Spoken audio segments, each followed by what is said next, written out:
The last few years for the Indian adventure motorcycle segment has been amazing, and Royal Enfield has been doing a fabulous job with their Himalayan series. Can they do the same with the Scramble segment as well?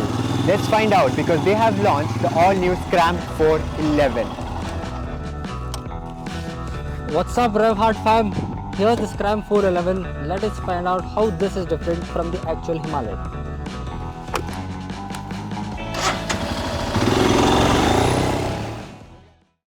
Royal Enfield has branded this motorcycle as Himalayan Scram 411, which leaves us with two main questions. One being, how different is the Scram from the Himalayan, and how do you choose between a Himalayan and a Scram? Let's find out. Let's start out with the engine. It gets the same 411cc single-cylinder air-cooled motor, which makes the same figures of 24.3 bhp along with 32 Nm of torque.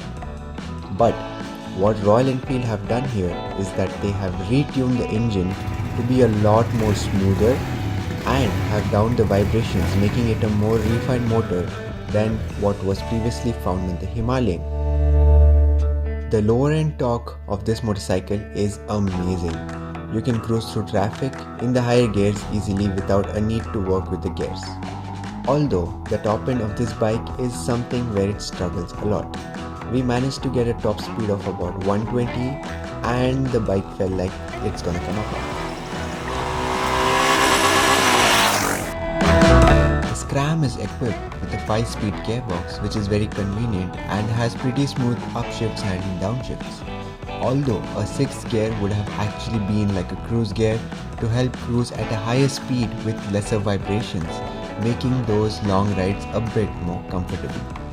The Scram gets telescopic forks in the front with a travel of 190 mm, which is 10 less than the Himalayan. The rear though remains the same with a monoshock, but the rear is a bit stiffer than that of the Himalayan, which I felt gave a lot more to the rear suspension to work with in terms of riding and feels a lot better. It's amazing to cruise on this particular suspension setup in the city and on the highway, and can take on any pothole comfortably without hurting your nuts. The Scram gets spoked wheels, 19-inch in the front and 17 inches at the rear. It gets sear tires as stock, 100/90 in the front and 120/90 at the rear. They provide an amazing amount of grip in the city and on those lovely bad patches of roads we have. They work pretty well on off-road as well, but one needs to be a bit more careful during cornering these because they aren't meant for that. And the rear or the front might just give away if you try one. The stopping power is as same as the Himalayan. It gets dual disc brakes with 300 mm at the front and 240 mm at the rear, along with dual channel ABS. All of this is housed in a half duplex split cradle frame. Now here are some things that are different from the Himalayan. Number one is the seat, which is a single unit, unlike the Himalayan which has a split seat. It also gets a newly designed grab handle. The saddle height on Scram has been reduced to 200 mm, which is a 20 less than the Himalayan. The curb weight of the Scram is at 185 kgs. It also gets a 15-liter metal fuel tank. We fueled 10 liters of fuel and rode it for about 250 odd kilometers, and we got an average of about 30-35, and we did have a lot of fuel left at the end of the day.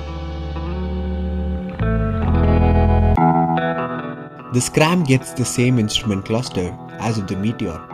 It's got all the basic info, a fuel gauge, odo, and trip meters, gear indicator are all in the digital display, whereas the speedometer is analog. It can show you turn-by-turn navigation on a separate digital cluster, but that is an additional accessory you have to get. So, how do you choose between a Scram and a Himalayan? Let's put it in simplest possible way. Both the Himalayan and the Scram are going to spend most of their time in the cities and their pathetic traffic. The Scram, being 5 kgs lighter and 20 mm shorter, is the easier motorcycle to handle in the traffic. But also, if you wish to load it with all the accessories, it will weigh as much as the Himalayan itself. To sum it up, if you are more of a city commuter, go on weekend breakfast rides and do casual off-roading, then the Scram is the bike for you. If you want to do all the set stuff along with some hardcore off-roading, then the Himalayan's 21-inch wheel is really going to help you achieve that.